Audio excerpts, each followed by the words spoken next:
अल्हम्दुलिल्लाहिल्लज़ी Kaffa व सलामुन अला इबादिहिल्लज़ीना इस्तफ़ा अम्मा बअद फ़अऊज़ु बिल्लाहि मिनश शैतानिर रजीम बिस्मिल्लाहिर रहमानिर रहीम या अय्युहल्लज़ीना आमनू ला तुहिल्लू शआइरल्लाह व क़ाल तआला इन्नस-सफ़ा वल मरवता मिन शआइरिल्लाह सदक़ल्लाहुल अज़ीम। अल्लाहुम्मा सल्लि अला सय्यिदिना मुहम्मदिन व अला आलि सय्यिदिना मुहम्मदिन व बारिक व सल्लिम। अल्लाहुम्मा सल्लि अला सय्यिदिना मुहम्मदिन व अला आलि सय्यिदिना मुहम्मदिन व बारिक व सल्लिम। अल्लाहुम्मा सल्लि अला सय्यिदिना मुहम्मदिन व अला आलि सय्यिदिना मुहम्मदिन व बारिक व सल्लिम।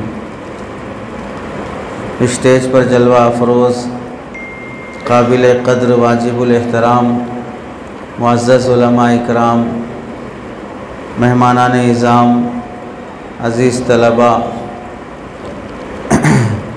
आज के जलसे का जो उन्वान रखा गया है इस्लामी शाइर की अहमियत। इस सिलसिले में आपके सामने कुछ बातें अर्ज़ करनी हैं। पहली बात तो ये है, ये लफ्ज़ पहले आप लोगों की खातिर, हमारी खातिर एक नया लफ्ज़ है कि शाइर किसे कहते हैं। इस्लामी शाइर की अज़मत और अहमियत। शाइर का मतलब क्या है? अरबी ग्रामर के हिसाब से शाइर ये प्लूरल है, इसका सिंगुलर आता है शाइरा। इसका माना होता है कि अलामत, ऐसी चीज़ जिसके ज़रिए से किसी दूसरी चीज़ की पहचान होती हो।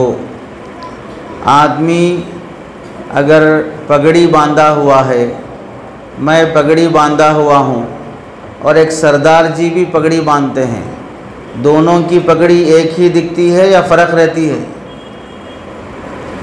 दोनों की पगड़ी एक ही दिखती है या दोनों में फ़र्क होता है? आवाज़ नहीं आ रही है लोगों? फ़र्क होता है। पगड़ी से पहचान होती है कि ये मौल साहब की पगड़ी है और ये सरदार जी की पगड़ी है। पगड़ी से पहचाना कि ये कौन शख्स है।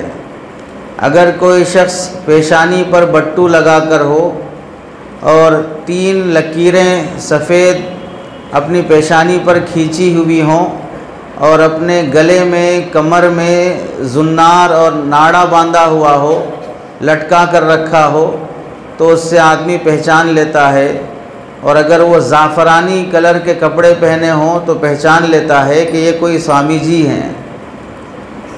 तो ये इंसान कपड़े के कलर से, पगड़ी के बांधने के ढंग से जो हम पहचानते हैं कि ये कौन शख्स है, इसी को कहते हैं शाइर, शाइरा, जिससे पहचान मालूम हो। और आगे चलें, हम जिस मस्जिद में बैठे हैं इसके कंस्ट्रक्शन का अंदाज़ कि ये कैसे बनाई गई है, इसे मीनार हैं, गुंबद हैं, सड़क के बाजू से गुज़रने वाला देखकर पहचान लेगा कि ये मुसलमानों की इबादतगाह मस्जिद है। कैसे पहचानेगा?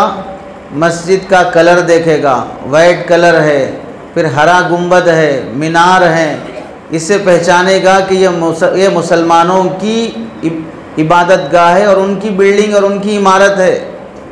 आगे जाने के बाद अगर मंदिर नज़र आया, उसका कलर सफ़ेद नहीं होता है, उसे मीनार नहीं होते हैं, उस पर गुंबद नहीं होता है, उसे देखकर कोई भी इंसान कहेगा ये मुसलमानों का नहीं है, ये गैर मुस्लिमों का है। तो ये पहचान जो नसीब हुई है कंस्ट्रक्शन के तरीक़े को देखकर, गुंबद और मीनार को देखकर, कलर को देखकर, तो ये अलामत है। इससे पहचाना, इमारत को देखकर पहचाना कि ये इमारत किस मज़हब की है। ये इमारत देखकर पहचान लिया कि ये मुसलमानों की है, ये गैर मुस्लिमों की है।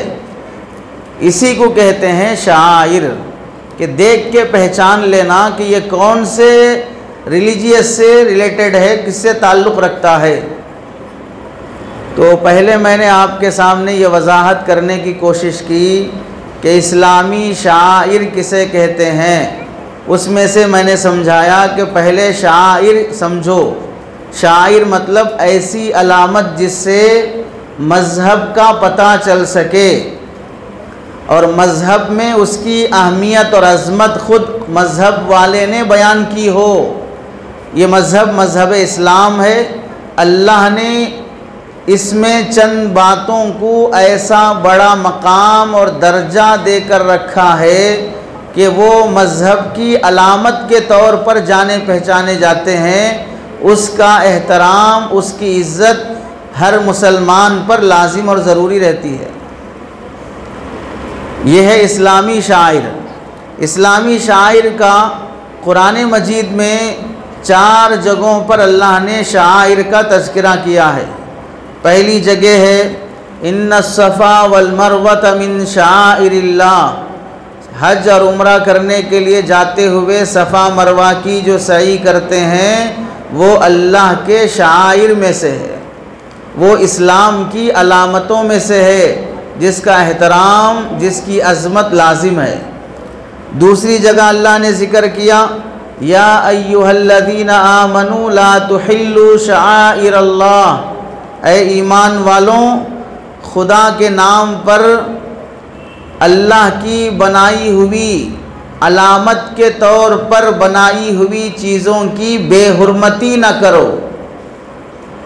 क्या मतलब? अल्लाह ने किसी चीज़ को हराम करार दे दिया, अब उसे हलाल करने की कोशिश न करो। हलाल हराम को अपने अपने दर्जे पर बाकी रखना ये इस्लाम के शाइर में से है, उसकी ताज़ीम में दाखिल है। ला तुहिल्लु शआइरल्लाह। अल्लाह ताला ने जिन चीज़ों को मुहतरम बनाया, इस्लाम के प्रचार का ज़रिया बनाया, उसकी बेहुरमती न करो।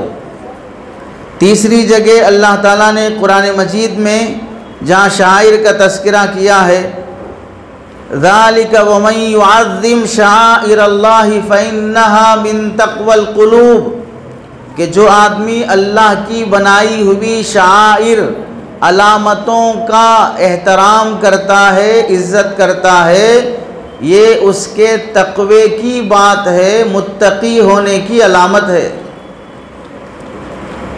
लग रहा है हम मस्जिद में बैठे हैं, जैसे ही दाखिल हुए बोलते हैं भाई मस्जिद है, दुआ पढ़ के आओ, सीधा पैर रख के आओ, खामोश रहो, दुनिया की बातें मत करो, उछल कूद मत करो, दौड़ भाग मत करो, ये आम लोगों का घर नहीं है, ये अल्लाह का घर है। ये सब कुछ बोला क्यों जा रहा है? मस्जिद इस्लामी शाइर में से है, अल्लाह का घर इस्लाम की अलामात में से है। इस वास्ते इसका अदब व एहतराम रखा गया, मुस्तकिल इसके लिए अहकाम रखे गए। पाक आदमी दाखिल होगा, नापाक आदमी दाखिल नहीं हो सकता। मस्जिद में लेटा है, अगर नहाने की ज़रूरत पड़ गई, एहतलाम हो गया, फ़ौरन मस्जिद से बाहर निकल जाए, नापाकी की हालत में मस्जिद में ना रहे। मस्जिद के उधर घर है, मस्जिद के इधर मकान, इधर दुकान है। अब अगर दुकान से मकान को जाने के लिए रोड पार करके जाना पड़ता है, मस्जिद में से अगर चले गए तो जल्दी पहुंच जाएंगे। अब अगर कोई शख्स मस्जिद को अपने दुकान से मकान, मकान से दुकान को आने का रास्ता बना लेता है, इस्लाम कहता है कि गलत कर रहे हो, मस्जिद की बेअदबी कर रहे हो। मस्जिद को रास्ता बनाने की इजाज़त नहीं है। मस्जिद को इबादतगाह से हटाकर रास्ता और गुजरगाह बना लेना ये इस्लाम की अलामतों की तौहीन है, ये मस्जिद की बेअदबी है। मस्जिद में ज़ोर से बात करना, दुनिया की बातें करना बेअदबी और तौहीन है, क्योंकि मेरे और आपके घर की वो अहमियत नहीं है जो अल्लाह के घर की अहमियत है। मर्द अगर अपने घर में एतकाफ़ बैठेगा, एतकाफ़ कबूल नहीं होगा, न फ़र्ज़ एतकाफ़ न नफिल एतकाफ़। कोई भी एतकाफ़ हो, मर्द के लिए अल्लाह ने मस्जिद ही रखा है, औरतों के लिए अल्लाह ने घर रखा है। पता क्या चला? हम अपने घर को एतकाफ़ की जगह बना लें तो भी वहाँ एतकाफ़ नहीं हो सकता। मस्जिद में दाखिल होते हुए आप सिर्फ नियत कर लें, आधा घंटा रहूँगा, जलसा ख़त्म होने तक रहूँगा, अभी बैठे हुए बयान सुन रहे हैं, अभी बैठे बैठे नियत कर लिया कि मैं बयान सुनने की नीयत से भी बैठा हूँ और मस्जिद में एतकाफ़ की नीयत भी कर लेता हूँ। जितनी देर बैठोगे बयान सुनने का भी सवाब मिलेगा, एतकाफ़ की नीयत करने का अलग से सवाब मिलेगा। ये क्यों है? मस्जिद शाइर में से होने की वजह से है, इस्लाम की अलामतों में से होने की वजह से है। तो तीसरी जगह अल्लाह ने कुरान मजीद में शाइर का जहाँ तज़किरा किया, ज़ालिका वमन युअज़्ज़िम शाइरल्लाह, जो अल्लाह के शाइर का एहतराम करेगा, फ़इन्नहा मिन तक़वल क़ुलूब, ये बंदा मुत्तकी परहेज़गार इंसान का बच्चा होने की अलामत है। इसे लग रहा है कि ये इंसान है, इसे लग रहा है कि एक मुसलमान है, क्योंकि ये एहतराम कर रहा है, इज़्ज़त कर रहा है। जो इज़्ज़त और एहतराम करना नहीं जानता उसके बारे में डाउट होता है कि इंसान का बच्चा है कि नहीं है। चौथी जगह जहाँ पर अल्लाह ताला ने शाइर का कुरान मजीद में तज़किरा किया है, वलबुदन जअलनाहा लकुम मिन शाइरिल्लाहि लकुम फ़ीहा खैर, हज करने के लिए बंदा जब जाता है तो हाजी हज के बाद कुर्बानी करता है। कुर्बानी का जानवर पहले अपने अपने गांव से लेकर जाते थे, वो कुर्बानी का जानवर भी शाइर में से है, इस्लाम की अलामतों में से है। इसी वास्ते इस्लाम में कुर्बानी देना, बकरीद के मौके पर कुर्बानी करना मुस्तकिल इस्लाम के अहकाम में से है। कुर्बानी का मजाक उड़ाया नहीं जाएगा, कुर्बानी के जानवर के साथ बदतमीज़ी नहीं की जाएगी। इसी वास्ते फ़ुक़हा ने लिखा है कि अगर कोई आदमी कुर्बानी का जानवर ख़रीद कर लाया और वो जानवर मिसाल के तौर पर गाय है, दूध देने वाली गाय है, अब उससे दूध निकाल कर पीना शुरू कर लिया, जबकि वो कुर्बानी के लिए लाया हुआ है, अब जितने दिनों तक उसका दूध इस्तेमाल करेगा वो दूध के पैसे किसी गरीब को सदका देना पड़ेगा। इस वास्ते कि अब ये मामूली जानवर नहीं है, इस्लामी शाइर में से है, अब ये कुर्बानी के जानवरों में से है। इसी वास्ते ज़माने जाहिलियत में सहाबा इकराम हज को जाया करते थे, तो ज़माने जाहिलियत के लोग जो काफिर लुटेरे हुआ करते थे, हज पर जाने वाले काफिलों को लूट लेते और उनके साथ जो कुर्बानी का जानवर होता उसे भी लूट लेते। लेकिन जब उनको पता चलता कि ये जानवर काबतुल्लाह जा रहा है, वहाँ अल्लाह के नाम पर कुर्बान होने के लिए जा रहा है, तो फिर मक्के के लूटने वाले काफिर भी अल्लाह के नाम पे कुर्बान होने वाले जानवर को नहीं छेड़ा करते थे। यानी मतलब ये हुआ कि वो लोग भी किसी न किसी दर्जे में शाइर का एहतराम करते थे। इस्लाम के जो बड़ी बड़ी अलामतें हैं उनका एहतराम करते थे। अब चंद मिसालें देखें, इस्लाम में क्या क्या चीज़ें ऐसी हैं जिसका एहतराम करना हम सब पर लाजिम है, और उसकी तौहीन, बेएहतरामी, बेतौकीरी, उसकी इंसल्ट करना हमारे लिए नाजायज़ और हराम है। हज़रत शाह वलीउल्लाह रहमतुल्लाहि अलैह ने अपनी किताब हुज्जतुल्लाहिल बालिग़ा में शाइर की चंद मिसालें ज़िक्र की हैं। पहली चीज़ इस्लाम के शाइर में से कुरान मजीद इस्लाम के शाइर में से है। पहली चीज़ कुरान मजीद इस्लाम के शाइर में से है। मतलब क्या हुआ? अगर कोई भी आदमी मार्केट में कुरान हाथ में लेकर पूछे, किसी भी मज़हब वाले से पूछे ये कुरान मजीद कौन से मज़हब वालों की किताब है, लोग क्या जवाब देंगे?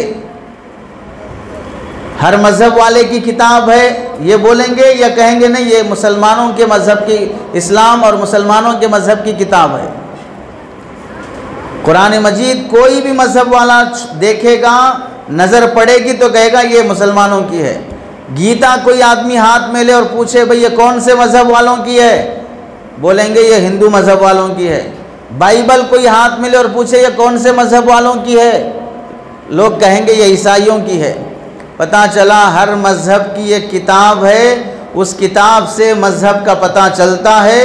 कुरान मजीद इस्लाम में मज़हब इस्लाम की किताब है, इससे इस्लाम का पता चलता है। तो इसी वास्ते कुरान मजीद के लिए अल्लाह ताला ने दूसरी किताबों के मुकाबले में इस किताब के लिए अलग अहकाम रखे हैं। चुनांचे आप सब जानते हैं कुरान मजीद छूने के लिए वज़ू ज़रूरी है या ज़रूरी नहीं है? ज़रूरी है। कोई दूसरी किताब, जैसे मिसाल के तौर पर दुनिया में कुरान मजीद के बाद सबसे सही और सबसे बड़े दर्जे की किताब हदीस के लिहाज से वो बुखारी शरीफ है। बुखारी शरीफ बग़ैर वज़ू के छू सकते हैं या नहीं छू सकते हैं? छूना जायज़ है, अगरचे के बेहतर है कि बावज़ू छुएं। अगर कोई बग़ैर वज़ू के बुखारी शरीफ छुएगा उसे कोई गुनाह नहीं होगा, लेकिन कुरान मजीद छूने के लिए वज़ू से होना ज़रूरी है। अगर कोई समझता है कि कौन सी आयत में लिखा है, कौन सी हदीस में लिखा है, तो ऐसे शरीफुन नस्ल को चाहिए कि टाइम निकाल कर थोड़ा उलमा के पास बैठकर मालूम कर लिया करे। हर बात जब वो पूछे जब जवाब देना ज़रूरी नहीं होता है। डॉक्टर साहब टाइमिंग रहती है, उस टाइम पे आकर अपनी बीमारी का इलाज करा लेना चाहिए। सड़क पर चलते हुए डॉक्टर साहब से इलाज कराना चाहेगा तो डॉक्टर साहब बच्चे पैदा होने की इंजेक्शन दे देंगे। फिर ये सवाल ही नहीं होगा कि कौन सी हदीस में कौन सी किताब में। टाइम निकालो, आओ बैठो, फिर बताया जाएगा। मुस्तकिल रिसाला उलमा ने मुरतब किया है कुरान मजीद बावज़ू छूना या बेवज़ू छूना, नबी करीम सल्लल्लाहु अलैहि वसल्लम की तालीमात क्या हैं। तो कुरान इस्लामी शायर में से है। जब इस्लामी शायर में से है तो उसका हुक्म आया कि इसका अदब करो। अदब यह है कि बग़ैर वज़ू के हाथ ना लगाओ। अदब यह है कि कुरान मजीद ऊंची जगह पर रखो। अदब यह है कि कुरान मजीद की तरफ पैर फैला के ना बैठो। अदब यह है कि कुरान मजीद को आम किताबों की तरह ना समझो। ये तमाम अहकाम बयान किए गए, हत्ता कि आप और मैं सब जानते हैं शायर में से होने की वजह से सबसे बड़ा हुक्म जो कुरान मजीद के सिलसिले में अल्लाह ने खुद कुरान में फरमाया, वइज़ा क़ुरिअल क़ुरानु फ़स्तमिऊ लहू वअनसितू लअल्लकुम तुरहमून। जब कुरान पढ़ा जाए तो खामोश रहो, तवज्जो से सुनो। इस्लाम में कुरान शायर इस्लाम में से है। आम किताब पढ़ी जाएगी तो बकते रहो जो बकना है, गाते रहो जो गाना है, गुनगुनाते रहो जो गुनगुनाना है, लेकिन कुरान जब पढ़ा जाएगा तो कोई माय का लाल बोलने की इजाज़त नहीं है। इमाम साहब नमाज में क़िरात करते हैं, पीछे खड़ा हुआ है, शरीफ बन के खड़ा रहे, इंसान का बच्चा बन के खड़ा रहे। अब मजीद पढ़ने की ज़रूरत नहीं है, पढ़ रहा है इमाम साहब, वो फातिहा पढ़ रहा है, वो ज़म्मे सूरा कर रहा है। तुम्हें फिर क्या पड़ी है पीछे खड़े होकर सूरह फातिहा पढ़ने की? वो किसके लिए पढ़ रहा है? वो जमात की खातिर ही तो पढ़ रहा है, वो अलग अपनी नमाज थोड़ी पढ़ रहा है। इससे पता चला कुरान ये हुक्म देता है, वइज़ा क़ुरिअल क़ुरान, जब कुरान पढ़ा जाए खामोश रहो, तवज्जो से सुनो। अब तुम्हें पढ़ने की इजाज़त नहीं है। इसी वास्ते कहा गया कि जब कुरान पढ़ा जाता हो तो आदमी बाजू बैठ के बातें ना करे। कुरान पढ़ने वाले से कहा गया बातें करने वालों के सामने बैठकर कुरान ना पढ़े।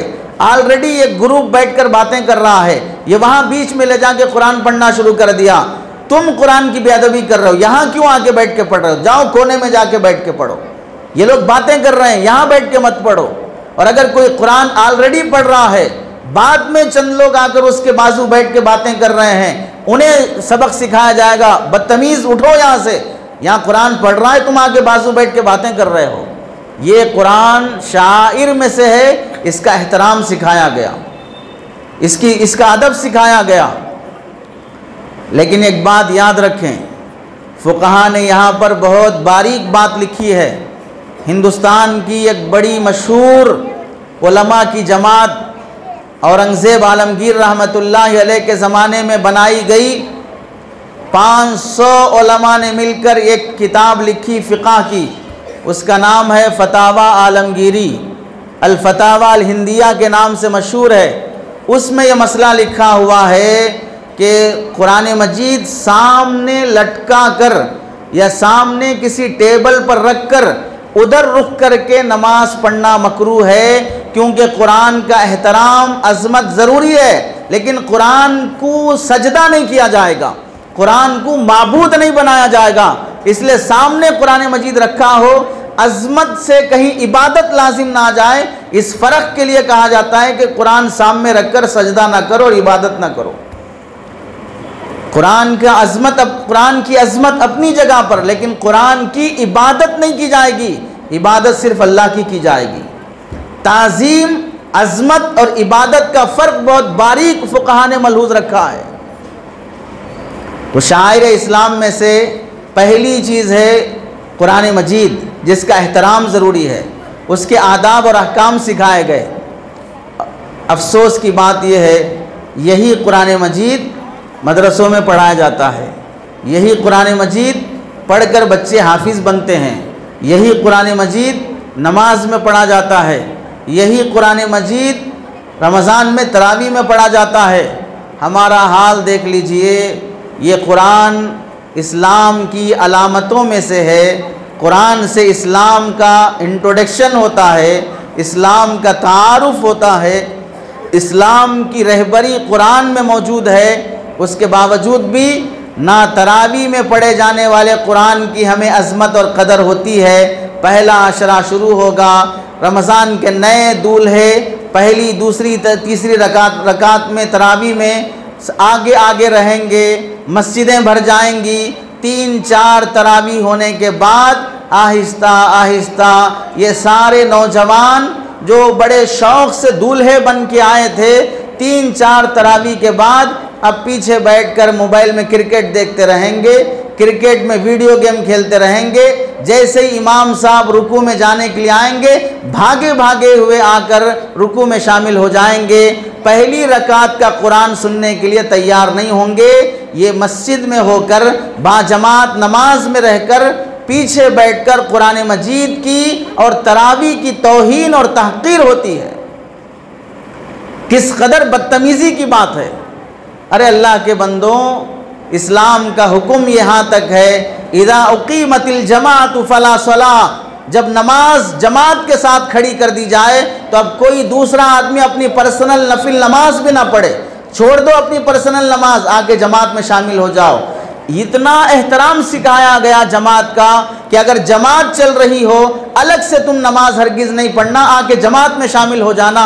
अफसोस ये है कि यहाँ जमात चल रही है, तुम अलग नमाज नहीं, अलग वीडियो गेम खेल रहे हो बैठ के, अलग क्रिकेट देख रहे हो बैठ के, अलग मोबाइल देख रहे हो बैठ के, गंदी फिल्में देख रहे हो बैठ के, सीरियल देख रहे हो बैठ के। ये मस्जिद की भी बेअदबी है, तरावी की भी बेअदबी है, कुरान की भी बेअदबी है।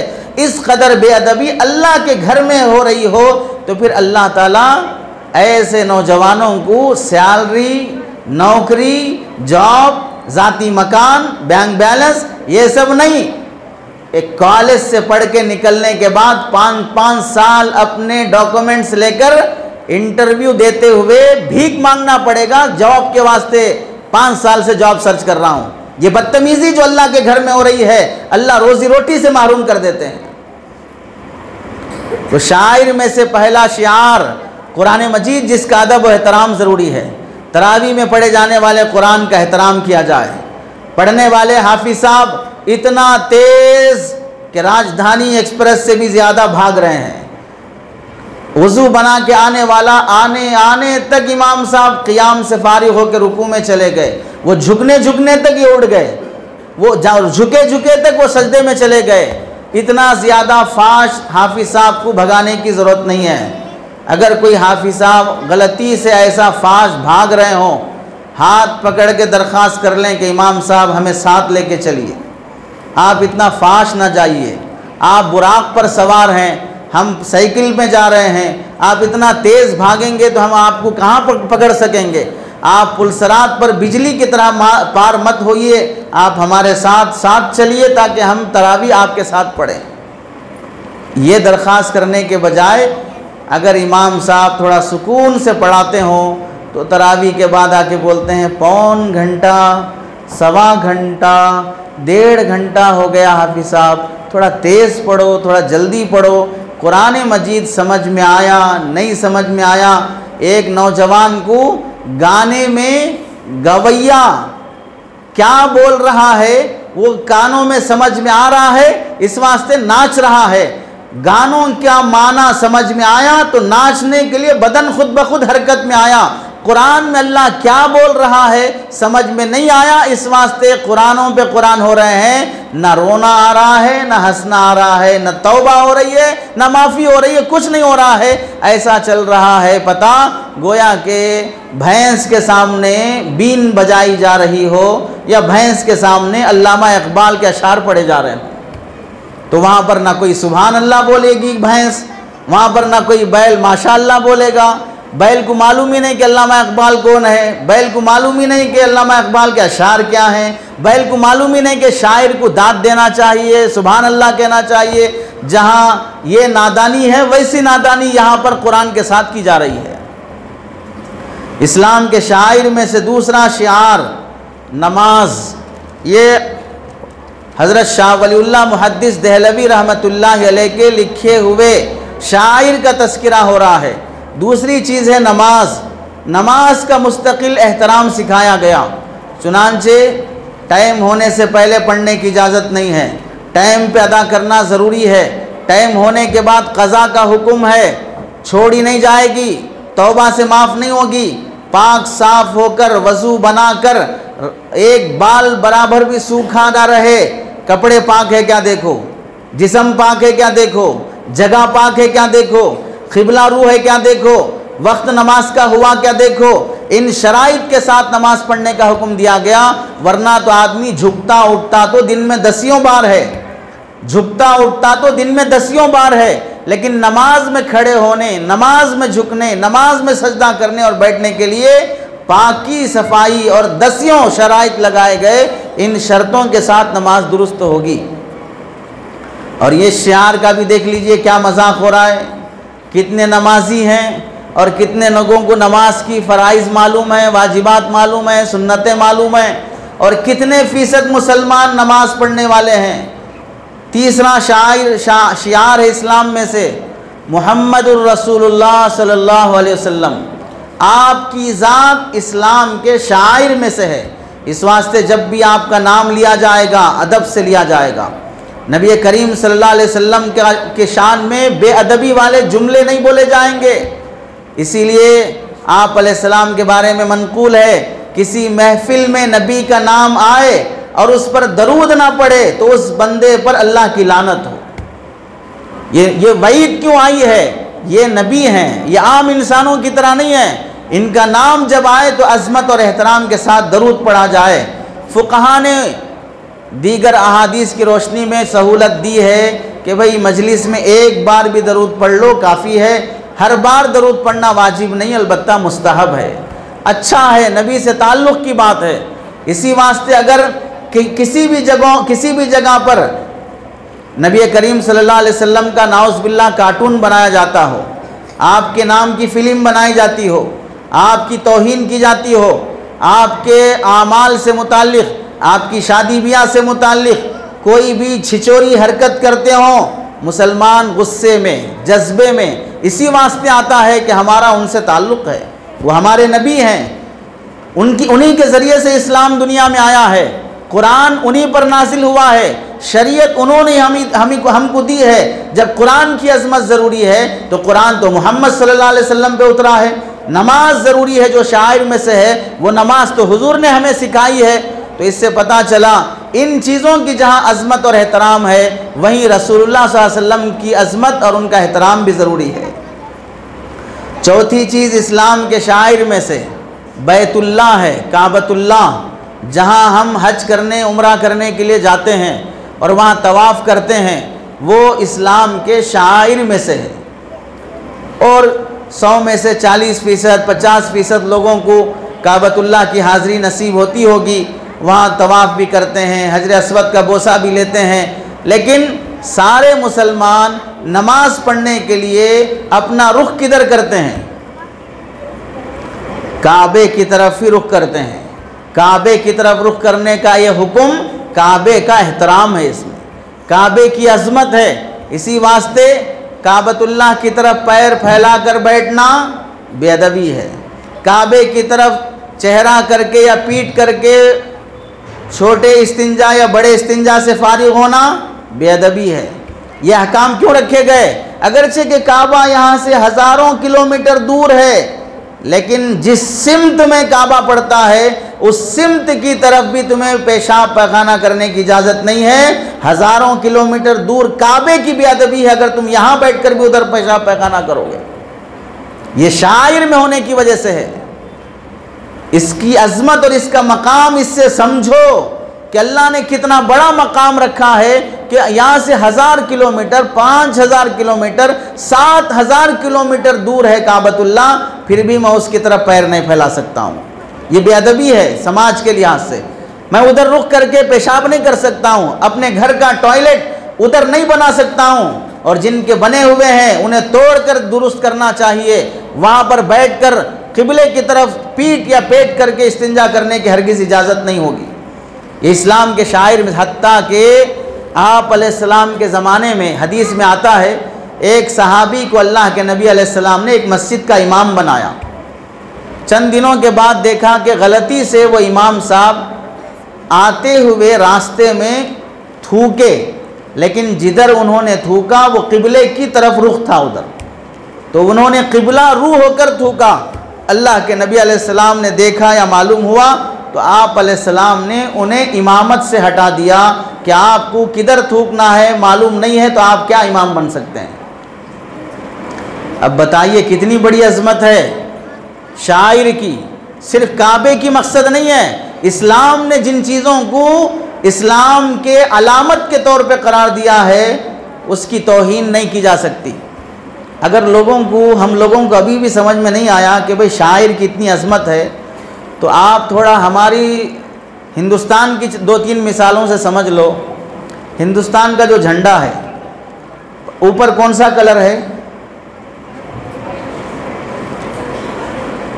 उर्दू नहीं समझ में आती शायद, आती, ऑरेंज कलर है। अगर 15 अगस्त या 26 जनवरी झंडा उल्टा लटका है, ऑरेंज कलर नीचे आ गया और नीचे का कलर ऊपर चला गया, हिंदुस्तान के कानून के हिसाब से पकड़ होगी या नहीं होगी? पकड़ होगी या नहीं होगी?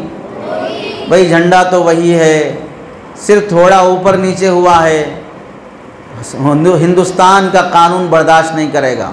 जो कलर ऊपर है वो ऊपर रहेगा, नीचे नहीं होगा। जो नीचे है वो नीचे होगा, ऊपर नहीं होगा। पता क्या चला? हिंदुस्तान का झंडा हिंदुस्तान की अलामत है, हिंदुस्तान का झंडा हिंदुस्तान का शियार है। इसकी बेअदबी नहीं की जा सकती। अगर कोई आदमी हिंदुस्तान के उस झंडे को पैरों में डाल के खुंदलने लगा तो केस होगा नहीं होगा? होगा। पता चला इस्लाम ये हिंदुस्तान का शियार है, इससे हिंदुस्तान की पहचान होती है। तो जैसे कानून बना ये हिंदुस्तान का शियार है, इसकी बेअदबी नहीं, इसे उल्टा सीधा नहीं। ऐसे ही इस्लाम में भी चंद चीज़ों को अल्लाह ने वो मकाम दे रखा है कि इसे उल्टा सीधा करने की इजाज़त नहीं है, इसकी बेअदबी करने की इजाज़त नहीं है। उन्हीं में से हमने जिक्र किया, पहली चीज़ कुरान, दूसरी चीज़ नमाज, तीसरी चीज़ मुहम्मदुर रसूलुल्लाह सल्लल्लाहु अलैहि वसल्लम, तीसरी चौथी चीज़ काबतुल्लाह, और पांचवी चीज़ है एहराम बांधने के लिए नहाना और एहराम की 2 रकातें पढ़ना, बुलंद आवाज़ से लब्बैक कहना। ये पूरा अमल इस्लाम के शायर में से है। जो एहराम के कपड़े हैं जो आम तौर से उम्रे और हज के लिए बांधे जाते हैं, उस बांधने के अमल को भी फुक़हा ने इस्लामी शायर में से शुमार किया है। अब वो चीज़ जाहिर सी बात है इस मजमे में तो समझाई नहीं जा सकती कि भाई वो कैसे इस्लामी शायर में से होगा, उसका क्या मतलब है। हज का मौजू ऐसा है कि हज कैंप में हाजी साहब को बैठकर तवज्जो से सुनना नसीब नहीं होता और फिर काबतुल्लाह में जाके उल्टे सीधे तवाफ़ करते रहते। एक बार हज के मौके पर ऐसा हुआ कि हज में 2 चीज़ें बहुत बुनियादी हैं, एक वक़ूफ़ अरफ़ा, दूसरा तवाफ़ ज़ियारत। ये 2 चीज़ें बहुत बुनियादी हैं। तो वक़ूफ़ अरफ़ा तो हो गया 9 ज़िलहिज्जा का। उसके बाद जब तवाफ़ ज़ियारत को जाना है, 10 ज़िलहिज्जा में जाओ, 11 में जाओ, 12 में जाओ, हस्बे सहूलत इन 3 दिन में पहले दिन हो जाए तो अच्छा है। तो अब वो साहिब से बोल रहे हैं कि भाई तवाफ़ ज़ियारत करेंगे चलो, तो वो ना बोल रहे हैं हम ज़ियारता वारता नहीं करते। ज़ियारतों से हम तौबा कर लिए, हम ज़ियारत हरगिज़ नहीं करेंगे। उनको समझा रहे हैं भाई ये आम ज़ियारत नहीं है, ये तवाफ़ ज़ियारत है, इसका नाम तवाफ़ ज़ियारत है। नॉर्मल तवाफ़ ही समझो लेकिन जाके तवाफ़ करो। लेकिन वो बड़े मियाँ आखिर तक मानने तैयार नहीं हुए, हम ज़ियारत नहीं करते, इस वास्ते तवाफ़ ज़ियारत नहीं किए। मोहतरम, जब आदमी समझेगा नहीं मसाइल, पूछेगा नहीं उलमा से, उनकी वो गलती है कि हिंदुस्तान की ज़ियारत को काबतुल्लाह की तवाफ़ ज़ियारत के साथ फिट करके उस ज़ियारत को भी गलत समझा। ज़ियारत यहाँ की गलत है, ज़ियारत वहाँ की गलत नहीं है। ज़ियारतें यहाँ की गलत हैं, ज़ियारतें वहाँ की गलत नहीं हैं। तो इस्लाम में फ़ुक़हा ने एहराम बांधने, तवाफ़ की 2 रकातें पढ़ने को इस्लामी शायर में शुमार किया है। छठी चीज़ है क़ुरबानी के ऊँटों का शियार करना, ये भी पहले ज़माने में पाया जाता था। 7वीं चीज़ है आब ज़मज़म, ये भी इस्लामी शायर में से है। इसी वास्ते फ़ुक़हा ने आब ज़मज़म से इस्तिंजा करने को मकरूह करार दिया है कि आदमी जब बाथरूम जाएगा और फ्रेश होना चाहेगा, नॉर्मल पानी से फ्रेश हो जाओ, लेकिन ज़मज़म के पानी से फ्रेश होने की इजाज़त नहीं है, कि आब ज़मज़म का एहतराम है। 8वीं चीज़ है इस्लाम के शायर में से मदीना मुनव्वरा में मुसलमानों की आबादी बाकी रहना। ये बहुत नुक्ते की बात है कि कहाँ जहाँ मुसलमानों का मरकज़ हो, उस मरकज़ को छोड़ने की हरगिज़ कोशिश नहीं करना। और 9वीं चीज़ है मस्जिद नबवी की हाज़िरी। आम मस्जिदों के मुकाबले में मस्जिद नबवी की हाज़िरी, अल्लाह के नबी अलैहिस्सलाम के पास ज़ियारत और सलाम पेश करने की खातिर नमाज के इंतज़ार में बैठना, ये भी इस्लाम के शायर में से है। और आज का जो आप हजरात का प्रोग्राम है अज़ान के कलिमात कहना, ये भी इस्लाम के शायर में से है। आपके गांव के बच्चों का जो कंपटीशन हुआ, अज़ान का मुसाबका हुआ, कौन कितनी बेहतरीन अज़ान दे सकता है, इसकी जो मश्क हुई है, ये अज़ान के कलिमात इस्लाम के शायर में से हैं। अज़ान के तौहीन, अज़ान की बेअदबी, अज़ान के बारे में ऐसे वैसे कलिमात कहना जायज़ नहीं है। इसी वास्ते अज़ान के मुस्तकिल आदाब रखे गए। अज़ान बच्चा दे सकता नहीं दे सकता, अज़ान औरत दे सकती नहीं दे सकती, अज़ान मस्जिद में होना या मस्जिद के बाहर से होना, अज़ान ऊपर मस्जिद के ऊपर से दी जा सकती या बाहर से दी जाना चाहिए। अज़ान के बारे में मुस्तकिल अहकामात रखे गए। अगर अज़ान के बीच में बात कर लिया तो फिर उस अज़ान का एतबार हो गया, दोबारा उन कलिमात को दोहराना पड़ेगा। ये सारी बातें अज़ान के एहतराम को बताती हैं। हमारा हाल ये है कि सहाबा इकराम, अल्लाह के नबी अलैहिस्सलाम, ताबईन और तबे ताबईन जिस कदर अज़ान का एहतराम करते थे, आज वह एहतराम इस उम्मत मुस्लिमा में बहुत कम नज़र आता है। अज़ान हो रही होती है, इधर दुकान में गाने चलते रहते हैं। अज़ान हो रही होती है, इधर होटलों में चाय पीने वाले बैठ के बातें करते रहते हैं। कितने मुसलमान हम में से ऐसे हैं जिन्हें फजर की अज़ान सुने हुए 6 महीने हो गए, उठना ही नसीब नहीं है फजर को। सोता ही 12 बजे है, सोता ही 2 बजे है। दुनिया का हर जानवर सो गया, गांव और बस्ती का हर जानवर सो गया, लेकिन अगर जाग रहा है तो बस ये नौजवान तबका जाग रहा है रात के 2 बजे तक, रात के 3 बजे तक। और सुबह का सूरज निकलने के बाद गली का कुत्ता भी उड़ गया, लेकिन सो रहा है तो फिर ये नौजवान सो रहा है जिसे ये जानवर और कुत्ते सब उठ जाने के बाद भी उठना नसीब नहीं हो रहा है। कितने लोग हैं जिन्हें अज़ान फजर सुने हुए महीने हो जाते हैं, फजर की अज़ान सुनकर एहतमाम से जवाब दिए हुए महीने हो जाते हैं। आम नमाजों में तो दीनदार तबके को तौफीक हो जाती है, सुनना जवाब देना ये हो जाता है, लेकिन दिल पे हाथ रखकर आईने में मुंह देखकर बोल लें अपने आप से, फजर की अज़ान सुनकर उसका जवाब देकर और उसके बाद की दुआ पढ़कर मेरे कितने साल हो चुके हैं, कितने साल हो चुके हैं।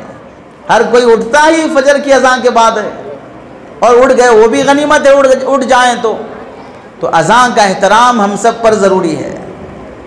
किताबों में लिखा है, हारून रशीद रहमतुल्लाह अलैह की घरवाली ज़ुबैदा खातून जिनका नाम है, बड़ी अल्लाह वाली खातून गुज़री हैं।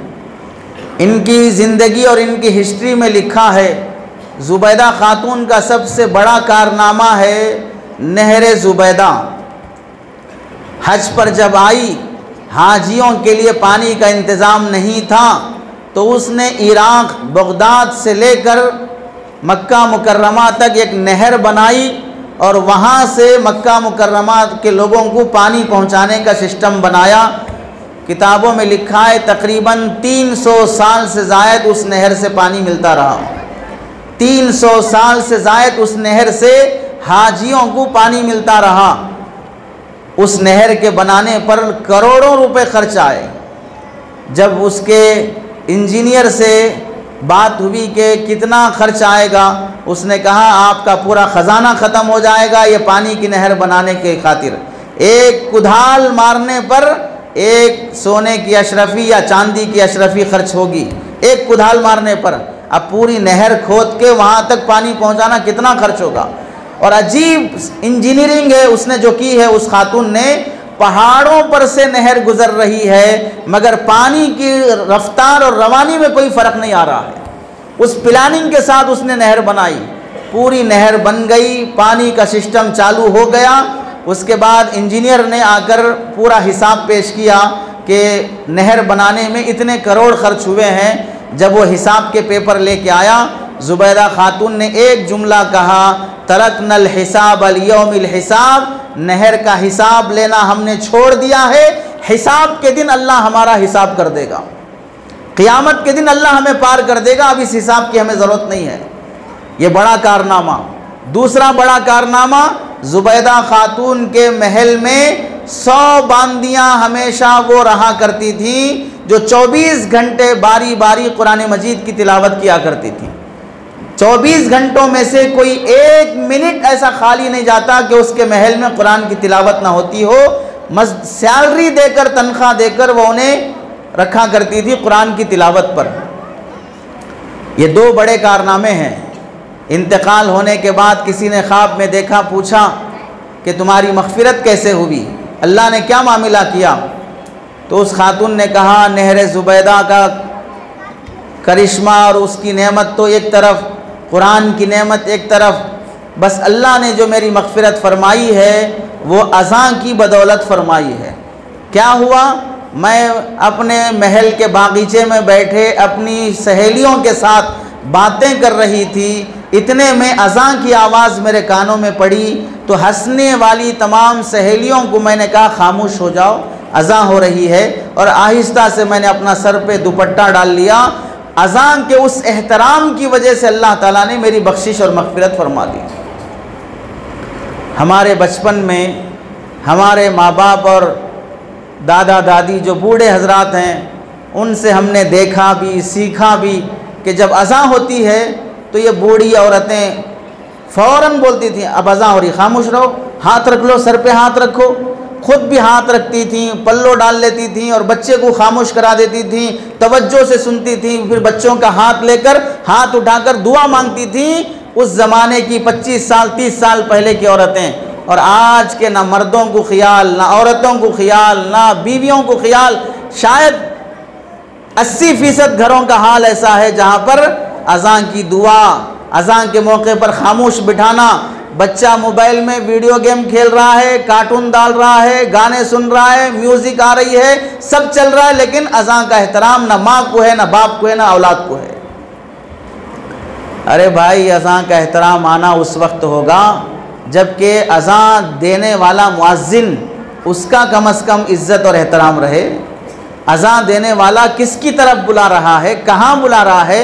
शराब पीने के लिए शराब खाने और अड्डे पे नहीं बुला रहा है, बदकारी और जिना करने के लिए नहीं बुला रहा है, सूद और जुए की खातिर नहीं बुला रहा है, ये अल्लाह के घर की दावत दे रहा है और अल्लाह के हुक्म की तरफ बुला रहा है। ना उस अज़ां का एहतराम है, ना उस मुअज़्ज़िन का एहतराम है। हमारी मस्जिदों में देख लीजिए, गली का लौंडा भी, गली का गुंडा भी, जो ख़ानदान में भी समाज में भी कुछ हैसियत नहीं रखता है, वो भी मस्जिद को आ जाए इत्तेफाक से मुअज़्ज़िन साहब पे दादागिरी करेगा। कहाँ है मुअज्जिन साहब, आओ, क्या देखो कचरा कैसा पड़ा हुआ है, डालो फैन। ऐसा चलाएगा कि गोया कि ये उनके अब्बा हुजूर का मकान है या उनके ससुराल ने उन्हें मेहर में दिया है, जहेज में दिया है। अल्लाह के घर में आने के बाद जो इंसानियत, जो अदब व एहतराम, मुअज्जिन के साथ सुलूक, उसे नौकर, चपरासी, खादिम से ज़्यादा गिराकर बात किया जाता है। अल्लाह के घर की सफाई कितनी बड़ी सआदत है। पड़ा हुआ कचरा उठाकर फेंक दोगे तो अल्लाह ताला इस कचरे के बदले में जन्नत तो देगा ही, जन्नत के साथ साथ वहाँ पर जन्नत की हूरों से निकाह की भी बशारत देते हैं। और हाल यह है कि हमारी कमर नहीं झुकती, हमारी अना ख़त्म नहीं होती और मुअज्जिन पर, इमाम पर, उलमा पर बरसना ख़त्म नहीं होता है। इन चीज़ों का एहतराम ज़रूरी है। तो इसके साथ साथ ये चीज़ें करने वाले कौन हैं? अज़ा मुअज्जिन देता है, मुअज्जिन का एहतराम हो। नमाज इमाम पढ़ाता है, नमाज शायर में से है तो इमाम का एहतराम हो। कुरान शायर में से है, कुरान मुदर्रिस पढ़ाता है, मुदर्रिस का एहतराम हो। जो चीज़ें अल्लाह के बंदों, अगर ऊँट है, बैल है, बकरी है, ये जानवर हैं, ये अगर अल्लाह के नाम पर कुर्बान होने के लिए जा रहे हैं, इस्लाम ये कहता है कि इन जानवरों का भी एहतराम करो। तो क्या हमारे मस्जिद के इमाम साहब उस जानवर से भी गिर गए? हमारे मस्जिद के मुअज्जिन उस जानवर से भी गिर गए? कुर्बान होने के लिए बकरीद के कुर्बानी के जानवर का भी एहतराम किया गया, उसका हुक्म दिया गया। हम और आप जो बकरीद में जो जानवर कुर्बान करते हैं, उस जानवर का भी एहतराम है। उसे फ़ोटो पिनाना, हार पिनाना, उस पर सवार होना, उसके साथ खेल तमाशे करना, इसकी शरीयत में इजाज़त नहीं है। फ़ुक़हा ने यहाँ तक लिखा, अगर कुर्बानी के जानवर को सवारी के तौर पर इस्तेमाल किया, ये गांव से वो गांव तक बैठकर चला, इस गांव से उस गांव तक बैठकर जाने पर जो किराया होता है, वो किराया सदका करना वाजिब होगा तुम पर। तुमने उससे कमाया है, उससे फ़ायदा उठाया है। इतना जानवरों के एहतराम का इस्लाम हुक्म देता है। और हमारे नज़दीक तो इन पाकीज़ा नुफूस इमाम और मुअज्जिन का एहतराम ना हो, आलिम का एहतराम ना हो, हाफिज़ का एहतराम ना हो। यहाँ बीच में एक बात सुन लें। बाज़ हमारे शरीफ दोस्तों को ख्याल आता है कि मौल साहब कौन बोले आपको हम एहतराम नहीं करते बोल के, कहाँ देखे आप हम इज़्ज़त नहीं करते बोल के। एक मिसाल देता हूँ, उसके बाद फ़ैसला कर लो कि इज़्ज़त करते नहीं करते। मानता हूँ कि माशाअल्लाह हम सब उलमा और हुफ़ाज़ का एहतराम करते हैं, इज़्ज़त करते हैं। मैं गलत बोल रहा हूँ, मैं रुजू करता हूँ, लेकिन एक मिसाल समझें। इमाम साहब, मुअज्जिन साहब की तनख्वाह हम कितनी रखते हैं? तनख्वाह कितनी रखते हैं? गवर्नमेंट के रूल्स के हिसाब से मज़दूर की तनख्वाह उठाकर सर्च कर लो, पढ़ लो। गवर्नमेंट के मज़दूर की तनख्वाह, झाड़ू मारने वाले, नाले साफ़ करने वाले की सैलरी भी, आपके घरों को पाइपलाइन जो आता है, नल जो खोलता है, उसकी भी सैलरी 17,000 से शुरू होती है। 17,000 से कम गवर्नमेंट के चपरासी की भी सैलरी नहीं होना चाहिए। अब बताइए इमाम और मुअज्जिन की सैलरी क्या है? सैलरी तो ज़रूरत के वास्ते है, और इमाम साहब को क्या ज़रूरत है? सैलरी तो ज़रूरत के वास्ते है, मुअज्जिन साहब को क्या ज़रूरत है? अल्लाह इनकी कमाई में बहुत बरकत देगा। तो मैं कहता हूँ कि भाई वो बरकत वाले पैसे आप रख लो। आपको जो 1 लाख रुपए सैलरी आ रही बेबरकती के, वो इसको दे दो। ये 7-8 हज़ार रुपये बरकत के आप ले लो, वो 70-80 हज़ार जो बेबरकती के है ना, वो इनको दे दो। ठीक है, कोई मसला नहीं। राज़ी नहीं होंगे, पता चला ये झूठ बोला आपने, बरकत होती है। बरकत है नहीं है, वो इमाम साहब का मसला है। सैलरी इस ज़माने में ज़रूरत का मेयार नहीं है, सैलरी इस ज़माने में इज़्ज़त का मेयार है। जिसकी आमदनी जितनी ज़्यादा है, उसकी इज़्ज़त उतनी ज़्यादा है, चाहे वह आमदनी रिश्वत और हराम से ही क्यों ना हो। आप बताइए कि अगर कोई गवर्नमेंट एम्प्लॉय है, वो फाइल आगे बढ़ाने के लिए रिश्वत लिए बगैर आगे नहीं बढ़ाता है, और रिश्वत हराम है, फिर भी हम गवर्नमेंट एम्प्लॉय है, 80,000 सैलरी है, ज़ाती मकान है, बैंक बैलेंस है, इस वास्ते दामाद बनाने के लिए तैयार है, जबकि मालूम है कि ये जो सैलरी है ये हराम की है, रिश्वत की है, फिर भी हम सैलरी की वजह से इज्जत देते हैं, एहतराम करते हैं। पता चला सैलरी ज़रूरत पूरा करने का मेयार नहीं है, ज़रूरत पूरा करने के साथ साथ इज्जत का भी मेयार है। जिनके पास जितना पैसा होता है, चाहे अंगूठा छाप ही क्यों ना हो, उनकी समाज में इज्जत होती है। तो शायर में से अज़ां है तो अज़ां का एहतराम हो, शायर में से अज़ां देने वाले मुअज्जिन का भी एहतराम हो, इमाम का भी एहतराम हो। मुअज्जिन साहब, इमाम साहब शायर इस्लाम में से नहीं है, ये शायर अदा करने वाले हैं, शायर अंजाम देने वाले हैं, इनका भी एहतराम हो। और इसके साथ साथ शायर में से और भी चीज़ें, हज़रत अल्लामा मस्जिद अक्सा है, अरफात है, मुज़दलिफ़ा है, इन सब चीज़ों को शाह वलीउल्लाह रहमतुल्लाह अलैह ने शायर इस्लाम में शुमार किया है। आखिर में ख़ुलासे के तौर पर जिन चीज़ों से इस्लाम का बहुत खुसूसी ताल्लुक़ है वो है कुरान, वो है रमज़ान, वो है नमाज, वो है क़ुरबानी। इन चीज़ों का जिससे इस्लाम का खुसूसी ताल्लुक़ है उसका एहतराम करना, उसकी हिफाजत करना, उसका हक़ अदा करना, ये हम सब मुसलमानों का फ़रीज़ा है। उसी में से एक अमल आपके इस गांव में आपके इदारे की तरफ से आपके उलमा ने अपने बच्चों को अज़ां सिखाने का निज़ाम बनाया। बड़ा मुबारक अमल है, बड़ा कारनामा है। और इसकी कदर इस वास्ते भी हमें करना है कि हम सब जानते हैं हमारी मस्जिदों में जो अज़ानें होती हैं, उन अज़ानों को सुनने के बाद कोई आदमी नमाज को आना तो दूर की बात, एक तरह की वहशत होने लगती है। ना आवाज़ अच्छी है, ना अंदाज़ अच्छा है, ऐसा राग से खींच खींच के गा रहा है, पता नहीं किसी ने मारा है, दर्द में किसी को पुकार रहा है, ऐसा पता चलता है कि किसी के मर जाने पर मरसिया पड़ रहा है या किसी के इंतकाल का गम जाहिर कर रहा है। ऐसी अज़ानें होती हैं। बड़े मश्क की ज़रूरत है अज़ानों पर, इस वास्ते कि अज़ान से इस्लाम का तारुफ होता है। गैर मुस्लिम भी सुनते हैं, सुबह 4 बजे होती है, 5 बजे होती है।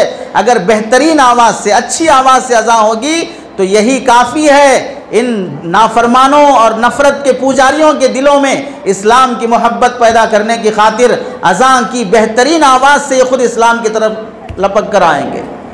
अल्लाह से दुआ है कि अल्लाह ताला हमें शायर इस्लाम का एहतराम और उसकी अज़मत नसीब फरमाए। आमीन। व आखिरु दावाना अनिल हम्दुलिल्लाहि रब्बिल आलमीन।